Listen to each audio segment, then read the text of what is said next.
Good morning, good afternoon, good evening, folks. Michael Zuber, one rental at a time. It is Wednesday, and you know what that means. It means we bring back the one and only Anna Kelly. Hi, Anna.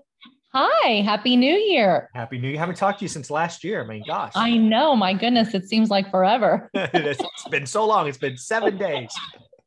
That's funny. Hey, so I saw in a Facebook post that you were already attacking 2022 and you were up till 3 a.m. writing an offer on a fancy beach house property. So tell us about it. Tell us what happened, and let's see what's going on. Sure. I'm always looking for properties, and we talk about that too. You got to do the work every day, Do right? the work And every day. listen, Christmas, I didn't do the work. New Year's Eve, New Year's Day, I didn't do the work. I had my downtime. But as soon as that's over, I'm like, okay, let's look at what deals. And so I already had my day pretty well planned the other day, and a deal popped up on my alerts because I have alerts everywhere. And I'm like, okay, if I don't make an offer, it's gone, right? Right. So I crunched the numbers and made an offer. So I'm really excited. I bought a really nice beach house in Navarre, Florida, which is between Pensacola and Destin. It's kind of the Emerald Coast, they call it, because the water's turquoise and white sand. It's really the prettiest water I've seen in the US. And so it's a really popular destination site. Well, my son is there in college. You've interviewed Dane before. Mm-hmm. And so he really wants to go into Airbnbs together, more so than multifamily. So we've started looking at more properties there. Mm-hmm. And we've made an offer on a 2-bedroom oceanfront condo. Okay. So where my last one was an oceanfront townhouse with no HOA, this one has an HOA. It's a condo, but it has a pool, Mm-hmm. and it's oceanfront, and it's an area that I think is going to continue to grow. Mm-hmm. And so I made an offer. Wow. So I have no idea what 2-bedroom, 1-bath condos cost. Oceanfront means to me expensive. Are we talking between $500,000 and 750, or are we above that, or what's going on? Where? Yeah. So here's the thing about this property. Most oceanfront properties in this strip are 700 to a million, 700,000 to a million. Okay. This little gem listed at 399.9. Oh my God, really? Yes. Yes. Oh, well. Now, granted, it is smaller. So, Yeah. when they're listed, they do look at price per square foot. So it's a smaller condo. It's about 2/3 of the size of most of them.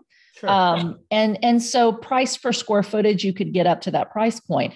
But here's the amazing thing about vacation rentals at the beach that I have found is when you're renting them out, they don't say, how many square footage is it? They just Never. look at it. Yeah. If it's oceanfront, they want it, right? So the fact is the property is a little smaller, but it doesn't change my rental income potential much differently No. than the rental income I can get on one that I would pay $700,000 for the same oceanfront 2-bedroom condo. So by buying one cheaper because it's smaller, it really allows me to be much more profitable because the rents are about the same. Yeah. So there's so much in this. I just want to hit again for people to realize, you had your buy box set up, your alerts, you called it. That's what I call a buy box. Yes. You're doing the work. It comes across your radar. You strike fast, right? You were up till 3 a.m. crunching the numbers, writing an offer. I'm going to guess you wrote an offer at least a little over asking, but I'm just guessing. So actually, I went in at asking, and there were some things. There was another offer there, but I knew the other offer wasn't quite as strong as where I was going to be. Okay. Essentially, they couldn't tell me much, but I knew I was probably good there. Okay. And listen, there's multiple properties I'm interested in at the same time, and so I've already done the work. Right. If you're doing Airbnbs, you've got to have data, right? And so I have subscriptions to 3 different data sources where, like you talk about, you have to know what average is, right? Mm-hmm. When I know what average is, and I know that a 2-bedroom on the sand is 700,000 and it'll bring me, whatever it's going to bring, 70,000 a year or whatever, I'm going to go to data every time a new listing pops up. And I'm going to go say, what did that unit and the ones like it rent for last year in gross? What can I get? And then that makes me really sure of my numbers, right? And so I have a few that looked really good, but this one looked the best. So I went in not super strong, and I lost it, right? Okay. But I got it back. Yeah. And I love when that happens. Yeah. So what Anna means by that is she made her offer. It was probably used as negotiation for another offer. They came up, they agreed, whatever it was. So they went into contract or open escrow, whatever the right word is, and something happened. Could have been an inspection, could have been change of heart. You don't know often, but they called you back and they said, hey, you still interested? And this was actually just a change of heart, like, Really? Slept on it, changed their mind. Okay. So I'm like, good for me. Right.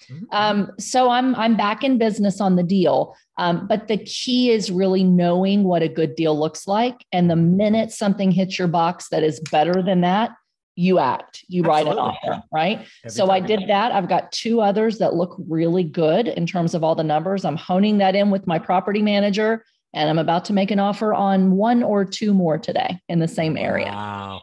So I'm curious, what the small 2-bedroom 1-bath, what was it before? Is it somebody's home? Was it their second home? Was it an Airbnb before? Do you know?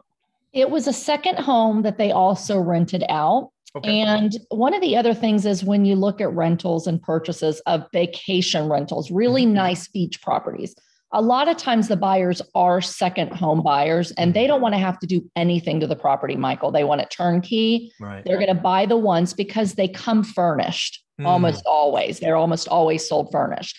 So a buyer that's going to buy it as a second home, even a vacation rental owner that's going to rent them out, they want ones that are really nicely furnished, really nicely updated.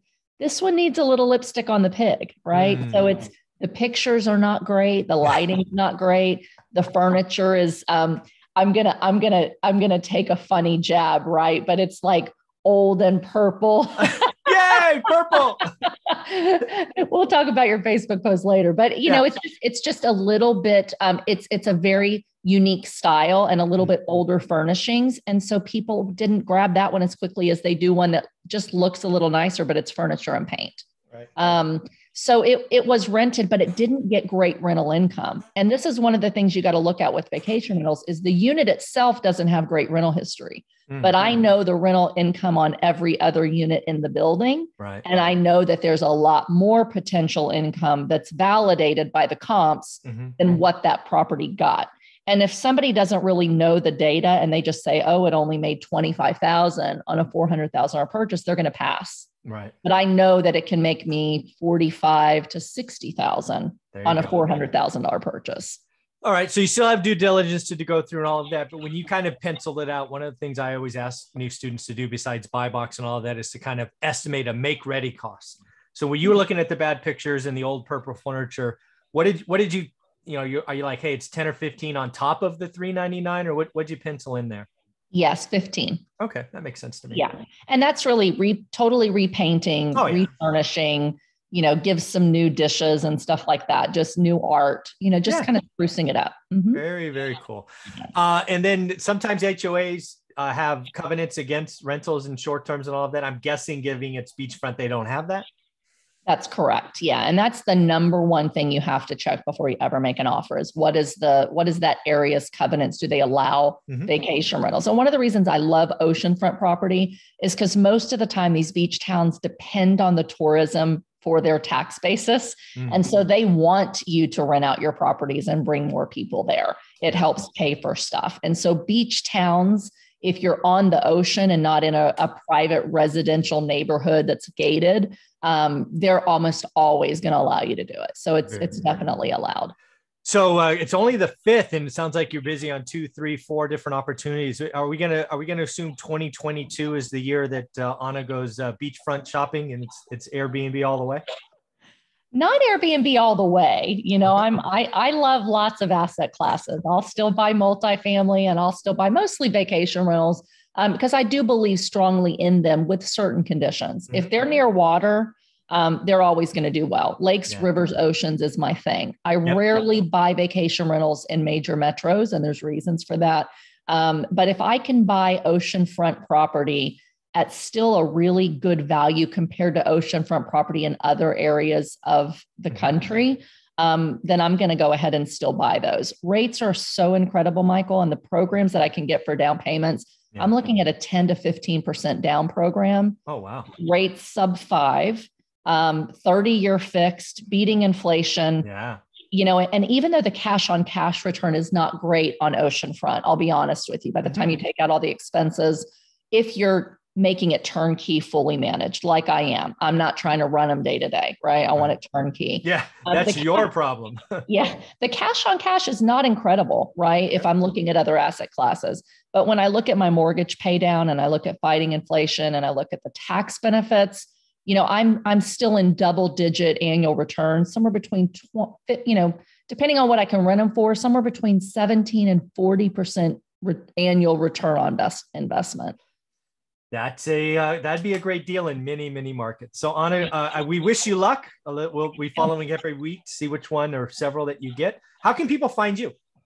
Great. You can find me on my website at reimom.com. If you're interested in multifamily investing passively, you can find me at Greater Purpose Capital, and my Facebook, LinkedIn, and Instagram. I'm Anna Kelly, REI Mom.